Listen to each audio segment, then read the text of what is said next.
অস্ট্রেলিয়াকে তাদের মাটিতে হারানো আসলে ঠিক কত বড় জয়। বাংলাদেশ ক্রিকেটের বেস্ট এভার উইন, এটা ক্যাপ্টেন নিজেও স্বীকার করেছেন, আমিও সেটা মানি, অনেকেই সেটা মানেন, অনেকে হয়তো সেটা নাও মানতে পারেন। কিন্তু অস্ট্রেলিয়া, আপনি যদি খেয়াল করেন সবশেষ 13 টেস্টে 11টা জিতেছে Australia. New Zealand, West Indies, Sri Lanka away tour ছিল অস্ট্রেলিয়ার, সবগুলো ম্যাচ জিতছে তারা। ড্র করা পরের কথা, হারাতো পরের কথা। অ্যাশেজ হোম সয়েলে জিতছে। এই অস্ট্রেলিয়া দুর্দান্ত, সেই অস্ট্রেলিয়াকে বাংলাদেশ হারাই দিছে। একটা পরিসংখ্যান পড়লাম যে গত 15 বছরের মধ্যে অস্ট্রেলিয়া এবং নিউজিল্যান্ড দুই দেশেই টেস্ট জেতা একমাত্র দল বাংলাদেশ। এই অ্যাচিভমেন্ট মানে এভারেস্টের মতো বাংলাদেশ ক্রিকেটের প্রেক্ষাপটে। স্পেসিফিক্যালি আপনি যখন চিন্তা করবেন, এই বাংলাদেশ দল জিম্বাবুয়েতে গিয়ে 3 দিনের মধ্যে ইনিংস ব্যবধানে হেরেছে। অস্ট্রেলিয়ার একাদশের বিপক্ষে তারা 54 রানে অল আউট হয়েছে, যেখানে একটা মাত্র ফার্স্ট ক্লাস খেলা, একজন পেস বোলার 8 উইকেট নিয়েছেন। অস্ট্রেলিয়ার 3 বা 4 নম্বর অফ স্পিনার ফার্স্ট ইনিংসে 6 উইকেট নিয়েছেন। এইরকম একটা ডিজাস্ট্রাস পারফরমেন্সের পর অস্ট্রেলিয়াকে হারানো, এবং অস্ট্রেলিয়াকে বাংলাদেশ শুধু হারায়নি, অস্ট্রেলিয়াকে রীতিমতো নাকানি চুবানি খাইয়ে হারিয়েছে, প্রত্যেকটা সেশন ডমিনেট করেছে। এরকম জয় অস্ট্রেলিয়ার মাটিতে খুব কম দেশ পায়। কিভাবে বাংলাদেশ জিতেছে, কিভাবে বাংলাদেশ খেলেছে, সেগুলো আমরা দেখেছি, সেগুলো আমরা জানি। কিন্তু এই জয়ের যে মাহাত্ম্য, সেটা আসলে তুলনাহীন। অনেকটা অলৌকিক মনে হয়, অনেকটা অস্বাভাবিক মনে হয়। এবং এই অস্বাভাবিক কিংবা অলৌকিক কাজটা যারা করেছেন, যে 11 জন, তাদের যে নেতা নাজমুল হোসেন শান্ত, তাকে একটা স্পেশাল ধন্যবাদ দেওয়া উচিত। নাজমুল হোসেন শান্ত যেভাবে পরিকল্পনার বাস্তবায়ন করেছেন, যেভাবে অন টোজ থেকে প্রোঅ্যাক্টিভ ক্যাপ্টেন্সি করেছেন,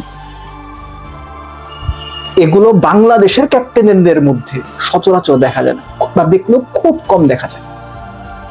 ম্যান অফ দ্য ম্যাচ হয়েছেন হাসান মাহমুদ, প্রত্যাশিতভাবেই তিনি ম্যান অফ দ্য ম্যাচ হয়েছেন। কিন্তু এই ম্যাচে মিরাজও ম্যান অফ দ্য ম্যাচ হতে পারতেন।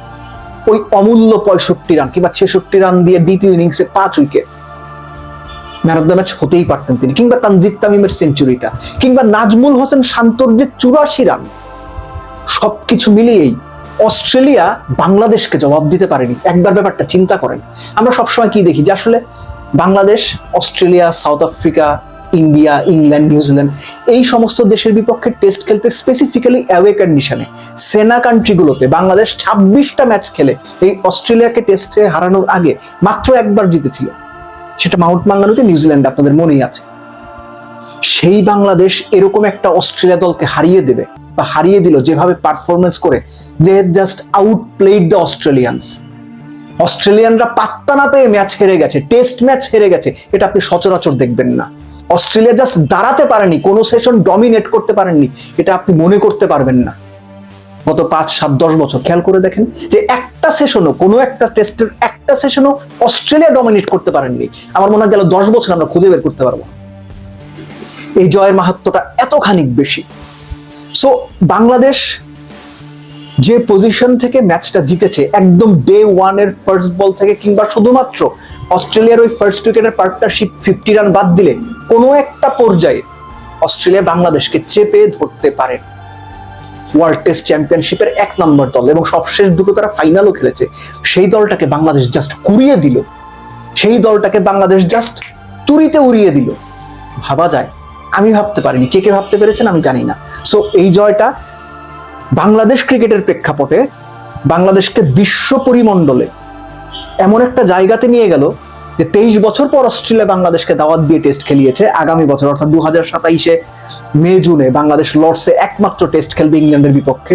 হয়তো এই টেস্ট জয়ের পর ভবিষ্যতে আমরা দেখতে পারবো যে বড় দেশগুলো, অস্ট্রেলিয়া, নিউজিল্যান্ড, তারাও হয়তো বাংলাদেশকে আমন্ত্রণ জানাতে চাইবে, এবং সেটার জন্য দ্বিতীয় টেস্টেও বাংলাদেশকে ওই সলিড একটা পারফরমেন্স দিতে হবে। বাংলাদেশ টেস্ট ম্যাচ দ্বিতীয়টা হারতে পারে, খুব বাজেভাবেও হারতে পারে, ইনিংস ব্যবধানে হারতে পারে, 2.5-3 দিনে খেলা শেষ হইতে পারে, সবকিছুই হইতে পারে। কিন্তু যে কনফিডেন্সটা বাংলাদেশ টিমের এখন রয়েছে, যে কনফিডেন্ট পারফরমেন্স দেখিয়ে তারা অস্ট্রেলিয়াকে আউটপ্লেড করে দিল, সেই পারফরমেন্সটা ধরে রাখাটা এখন সবচেয়ে বড় চ্যালেঞ্জ। বাংলাদেশকে আপনি যতবার কংগ্রাচুলেশনস দেবেন, যতবার ধন্যবাদ জানাবেন, যতবার স্যালুট জানাবেন, ততবারই কম মনে হবে, কেননা এই জয়টা সবকিছু ছাপিয়ে সবকিছুর উপরে।